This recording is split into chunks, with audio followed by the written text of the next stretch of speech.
If you're going to spend a lot of time in front of your new Windows 7 PC, you might want to make it seem like home. Hi, I'm Dave Johnson, a writer on the Windows team, and for the next 4 minutes I'm going to show you how you can personalize your computer by changing your user picture, the desktop background and system sounds, and even make text more readable by changing the screen resolution. Now, when you open the Start menu, you've probably seen the user picture that's there. What you might not realize is that it's really easy to change that picture and make it reflect your own personality. To change it, just click the picture and then click Change Your Picture. Not only can you choose any of the images here, but if you click Browse for more pictures, you can use any photo you like. So I could make my account picture an actual photo of me, or say one of my cat. Don't forget that you can change your picture as often as you want to. Another thing that you might like to change frequently is the desktop background, sometimes called the wallpaper. You might remember that on Windows XP, the background picture and screen resolution settings were in the same place in Display Properties. In Windows 7, we recognized that they're really different sorts of tasks, so we separated them. I think that changing the wallpaper is fun, so let's start with that. Right-click the desktop and choose Personalize. If all you want to do is change the desktop to a new image, click Desktop Background. You could find a photo that suits you, like this one, and save your changes. But here's something you won't find in your last version of Windows. Choose your picture library, and your background will become a slideshow of all your photos. You can save your changes, or get particular and select only certain photos to include in the slideshow, like I'm doing here.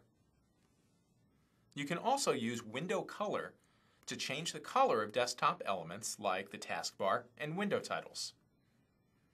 You've also got a lot of choices about what sounds you hear.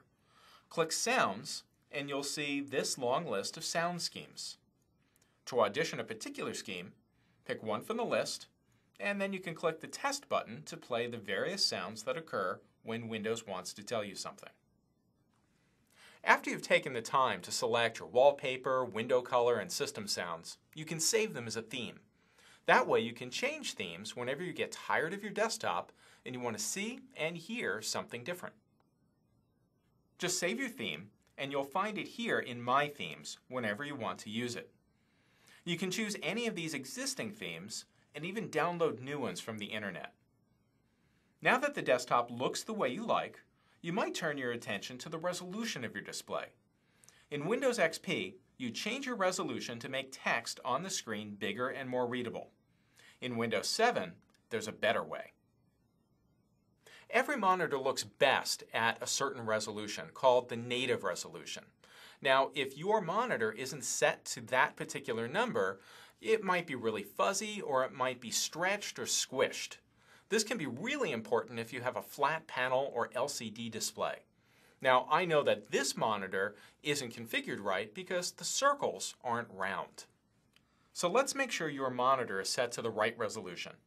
Right-click the desktop and choose Screen Resolution.